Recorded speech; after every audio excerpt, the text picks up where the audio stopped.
Hi and welcome to day 16 of my 112-day long winter Grindset program.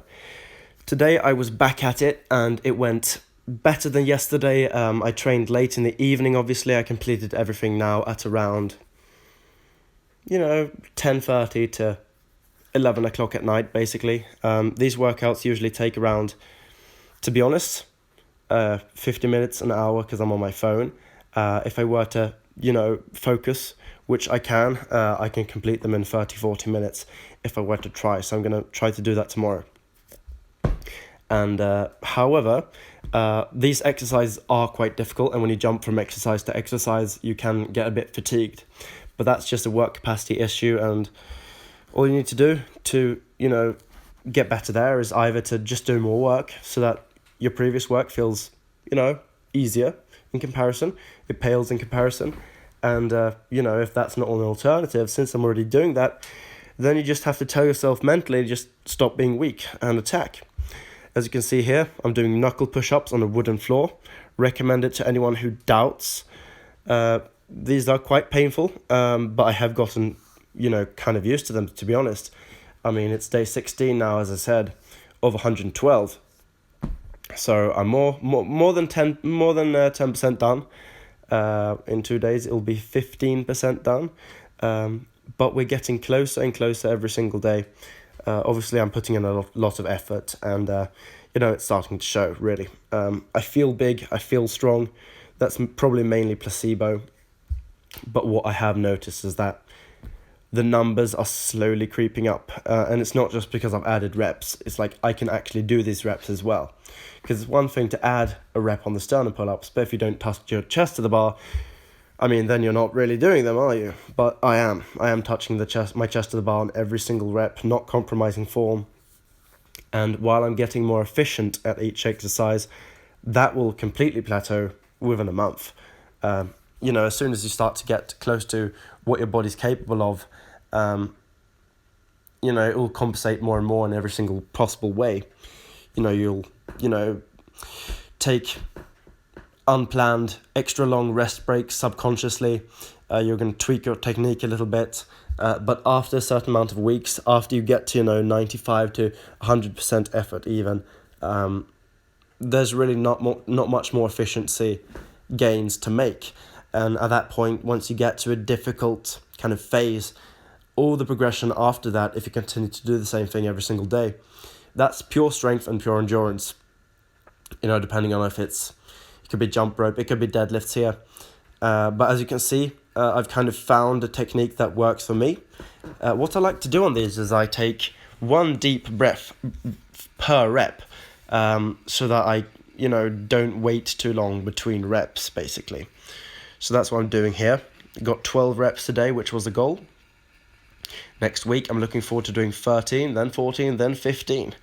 After that, I will only increase reps every other week. But right now, it's 1 rep per week. My previous record, I didn't, put in 100% effort there. But I believe I've done 110 kilos for 14 reps with a double overhand grip. My younger brother's actually done 130 for 10 reps, which I really don't understand, since he doesn't even max more than me. So that's very strange. I don't know how he does it, but he has a tendency to be extremely strong on deadlift rep work specifically. There's probably something goofy going on there, but he is very, very strong, and he can literally lift 80% of his 1 rep max for 10 reps. Very few people can do that. I certainly cannot. And that's just the way you're built, probably. Like I am quite strong at 1 rep maxes compared to rep work, and it can absolutely be due to genetics, and it can also be due to the fact that I'm used to doing singles and very heavy reps, due to the fact that I've been doing Bulgarian training for significant periods of time at this point. Many training cycles. If you add it all together, it probably is 9-10 months of continuous Bulgarian training, if you add it all up. So it's not strange that I'm strong at singles. I've always been good at putting in absolute maximum effort on a single rep. However, doing multiple reps and doing that to an absolute max, that's a completely different ball game, because that involves so much more pain. And while doing a 1 rep max is really about putting in as much effort as you ever possibly could put in like a 3-second period. Doing high rep work is incredibly painful, and I really commend anyone who does that.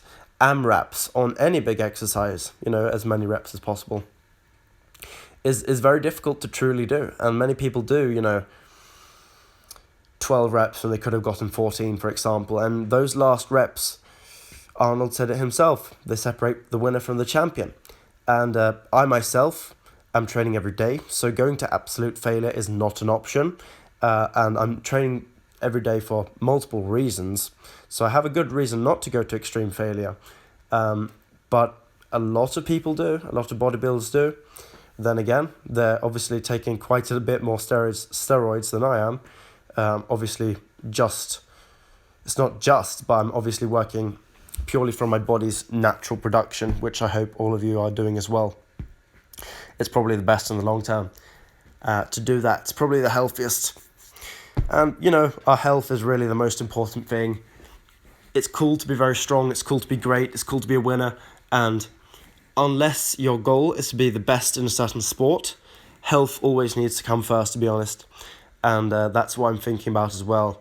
Kind of hypocritical that I've been drinking yesterday night, and I'm aware of that.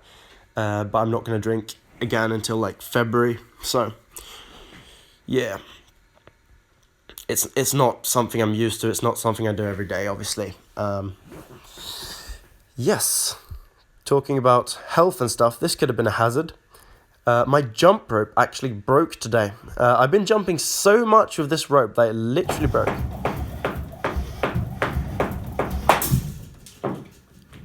Yeah, as you can see, that just completely snapped. So that's interesting. Weird how the fucking engineers couldn't even construct a jump rope that can resist jumping rope. That's completely ridiculous. Yeah, not much more to say here. I did 1,040 jumps total.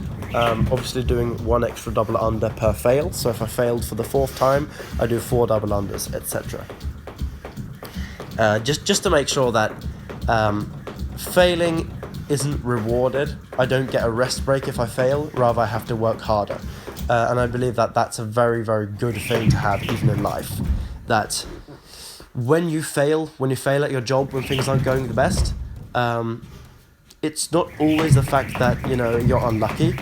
Sometimes, and quite often actually, it's due to the fact that you're probably not working as hard as you should, and working a bit harder than for a short phase can really pay off in the long run. That's all I have to say today. Tomorrow morning, we'll see if I'm as stupid as I am now.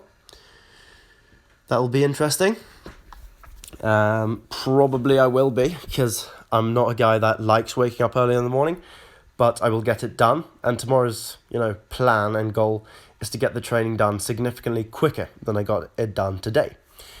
So that's going to be interesting. Stay tuned, and I'll see you guys tomorrow. Goodbye.